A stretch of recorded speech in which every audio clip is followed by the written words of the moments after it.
Salut à tous, on se retrouve aujourd'hui pour une nouvelle vidéo sur les membranes plasmiques, donc toujours plastique moléculaire fluide, les transports passifs et les transports actifs. Aujourd'hui, on va voir ce que représentent, d'un point de vue biologique, les exocytoses et les endocytoses en lien avec la membrane plasmique. Donc dans un premier temps, qu'est-ce qu'une exo ou une endocytose? Donc une cytose, qu'est-ce que ça veut dire? Bon, tel quel ça veut rien dire, mais une cytose, vous pouvez le voir comme le fait pour une cellule de faire une vésicule. Ensuite, une exocytose extérieure, c'est-à-dire qu'on fait une vésicule qui part de l'intérieur de la cellule, donc du cytosol, vers la membrane et rejette des molécules dans le milieu extérieur, donc exo. Une exocytose, ça rejette vers l'extérieur. Une endocytose, c'est l'inverse, c'est une vésicule qui est créée en prenant des molécules du milieu extérieur et qui les rejette dans le milieu intracellulaire, donc le cytosol. Donc une exocytose relâche, une endocytose attrape et internalise des molécules. On peut voir ensuite comment cette vésicule se déplace dans la cellule, parce que c'est une bulle qui contient des molécules. Comment elle fait pour être dirigée vers la membrane à l'extérieur, ou comment elle fait pour, une fois qu'elle est rentrée dans le cas d'une endocytose, pour arriver jusqu'à l'endroit où on a besoin des molécules. Donc ces vésicules, elles sont reliées au cytosquelette par des moteurs moléculaires. Ok, donc le cytosquelette, c'est un peu comme une architecture dans la cellule, c'est un peu la charpente, entre guillemets, et c'est composé principalement de microtubules, et donc ça agit comme un ensemble de rails qui vont guider les vésicules. Donc c'est comme un train sur des rails, il n'a pas le choix de la direction qu'il prend. Là c'est pareil, une fois que la vésicule est liée au cytosquelette, elle va suivre le microtubule qui est une droite, un segment de droite. Et donc ensuite, on a deux moteurs moléculaires différents qui font que la vésicule, elle est soit exocytée, soit endocytée. Donc lorsque le moteur moléculaire lié au microtubule et à la vésicule est la dinéine, on a l'endocytose. Parce qu'on va le voir juste après, le microtubule est polarisé, on a un côté plus, un côté moins, ou un côté plus où on a polymérisation, donc il s'agrandit du côté plus et il se rapetit côté moins. Donc lorsqu'on a le moteur moléculaire de l'endocytose qui est la dinéine et le moteur moléculaire de l'exocytose est la kinésine. Donc c'est ce qu'on voit ici, avec le schéma ce sera beaucoup plus simple. Lorsqu'on a une endocytose, des petites molécules du milieu extérieur rentrent dans une vésicule qui est internalisée, on la lie à la dinéine et la dinéine elle va vers le moins. Donc en fait elle va faire comme ça.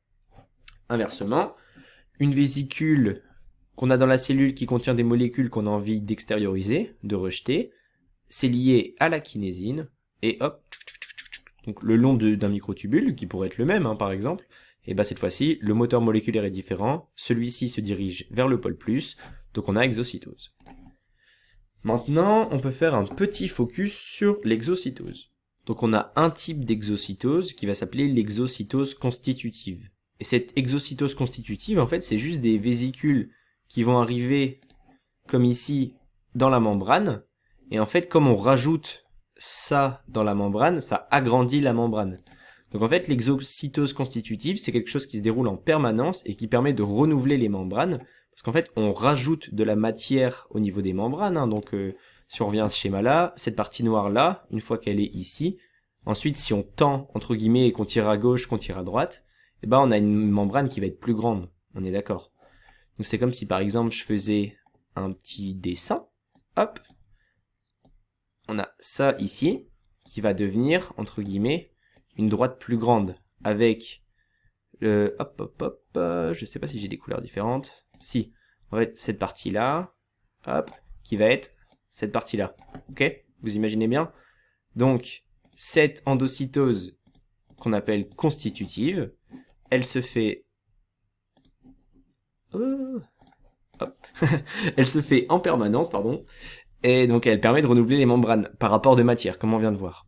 Ensuite, la synthèse de certains composants des matrices extracellulaires sont exportés par exocytose.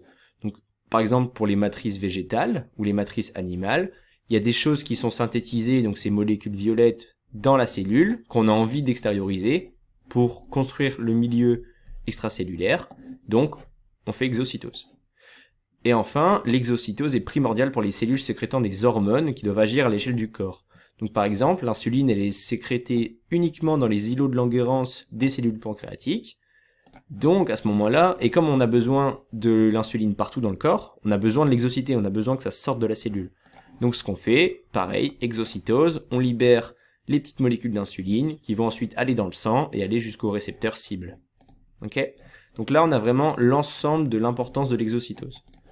Ici on a un exemple, par exemple si on prend l'exemple de l'insuline, on va prendre l'exemple de l'insuline, petite molécule verte, hop, synthétisée, elle passe par les dictyosomes, donc en fait c'est des ribosomes qui bourgeonnent, c'est ce qu'on appelle un bourgeonnement. Hop, donc en fait à force d'être au bout comme ça se gonfle, et à un moment on a rupture, ici, on a un anneau en fait qui se resserre. Hop, donc comme on a vu tout à l'heure, cette vésicule elle contient les molécules, elle est liée, donc ici si on est dans le cas d'une exocytose, quel est le moteur moléculaire? Je vous laisse répondre. Donc le moteur moléculaire dans le cas d'une exocytose, ça va être la kinésine, c'est bien. Et donc ensuite, on arrive à la membrane, et on peut voir en détail comment ça se passe la membrane. En fait, on a un système de reconnaissance qui s'appelle TSNet, donc T pour target, et VSNER pour... VSNER pour... vésicule, voilà. Vésicule, donc VSNER c'est la protéine qui est liée à la vésicule, et TSNER à la membrane, target. Et en fait, on a ici un exemple d'arrimage, donc c'est spécifique, donc c'est un arrimage spécifique qui fait que une molécule peut être liée à une membrane, ok? Donc il y a des milliers de TSNER et des milliers de VSNER, et à chaque fois c'est un modèle clé serrure, un peu comme les conformations des protéines et des récepteurs. Ensuite, on peut faire pareil avec l'endocytose et voir l'importance biologique de l'endocytose. Donc l'endocytose permet la nutrition des êtres hétérotrophes unicellulaires. Donc ça fait peut-être un peu peur comme énoncé, mais imaginez que vous êtes une seule cellule, ok? Donc les paramécies par exemple, c'est des êtres unicellulaires, et si on veut se nourrir de choses qui sont dans le milieu extérieur, ben on est obligé, entre guillemets, de prendre une partie de notre membrane, de faire de l'endocytose, donc c'est-à-dire de créer une molécule de la molécule, créer une vésicule, pardon, contenant les molécules que je veux manger. Donc c'est ce qu'on appelle de l'hétérotrophie, parce qu'on mange quelque chose du milieu extérieur. Et donc, dans le cas des unicellulaires, ça se fait forcément par endocytose. Ensuite, on a aussi les macrophages, qui peuvent être un super exemple pour l'endocytose, parce qu'ils endocytent des bactéries, puis ils les digèrent dans les phagosomes. Donc c'est pareil, là, on internalise une bactérie dans le macrophage en faisant un phénomène d'endocytose. Et enfin, l'endocytose est primordiale pour l'internalisation de certaines molécules. Donc comme l'exocytose peut être importante parce qu'on veut par exemple relâcher de l'insuline pour tout le corps, et inversement, le cholestérol il est fait que dans certains endroits, donc les cellules du foie et des intestins, et on en a besoin dans toutes les cellules du corps, donc l'endocytose du cholestérol, c'est très très très important. Là ici on a l'exemple, un schéma très compliqué de l'endocytose du cholestérol, mais on peut voir le fonctionnement global ensemble, là on va simplifier ça. On a un récepteur sur une membrane, ce récepteur il peut être lié à la fois à ce qu'on appelle des clatrines, donc c'est ce qui va servir à créer la vésicule, et à l'extérieur la molécule qu'on veut, donc ici un cholestérol. Donc, LDL c'est un assemblage de cholestérol et de d'autres lipides. Donc ici en fait une fois qu'on a fixation du cholestérol par la cellule elle reconnaît qu'on est fixé à du cholestérol, donc il faut ensuite l'internaliser, donc faire un bourgeonnement comme on a vu tout à l'heure ici, et à force bourgeonnement, ici on a une scission, et hop on coupe, ça fait une bulle, cette vésicule là. Ensuite il y a plein de phénomènes, on dénude de la clatrine qui s'en va, etc. Et ensuite, on peut recycler, etc. Donc en fait, la partie importante pour nous, c'est ici, l'endocytose. Donc on a fixation du cholestérol, qui ensuite envoie un message comme quoi les clatrines peuvent venir se fixer au récepteur. À force que ça se fixe comme ça par repoussement et par encombrement, on a une forme de bourgeon qui arrive, et à un moment, on a un anneau qui se referme ici en fait, et qui va créer cette vésicule. Donc ici, on a vraiment l'endocytose du cholestérol.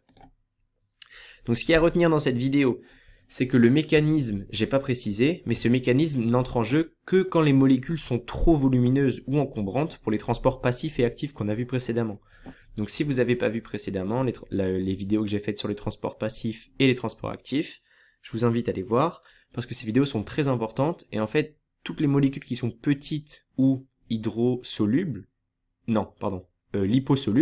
ou hydrophobes, comme vous voulez, passe directement à travers la membrane ou à travers les transporteurs. Mais quand on a des molécules trop volumineuses comme le cholestérol par exemple ou l'insuline, bah là, on est obligé de faire exo et endocytose. Ok? Donc c'est uniquement dans ce cas-là qu'on a des bourgeonnements. Sinon, entre guillemets, la nature va préférer faire des transports qui sont plus faciles, moins coûteux en énergie ou en matière. Parce que là, on a vu la matière, tout ce qui est nécessaire en tant que protéines, etc., pour faire entrer simplement du cholestérol. Ensuite, facilement, on a l'endocytose et l'exocytose. Et l'endocytose internalise des molécules extérieures, comme le cholestérol, vers l'intérieur, et l'exocytose rejette des molécules synthétisées par la cellule dans le milieu extérieur. Donc ce qui est très important avec l'endocytose et l'exocytose, pour conclure, c'est que ça sert au fonctionnement cohérent, global d'un organisme pluricellulaire, dans le cas d'un organisme pluricellulaire, et dans le cas des organismes unicellulaires, ça sert majoritairement à la nutrition. Ok ? Donc voilà, on arrive à la fin. J'espère que cette vidéo vous a plu. J'ai un petit peu cafouillé, notamment avec l'utilisation du stylo, mais j'espère que vous ne m'en voulez pas. En attendant, je vous souhaite plein de bonnes choses, et à bientôt.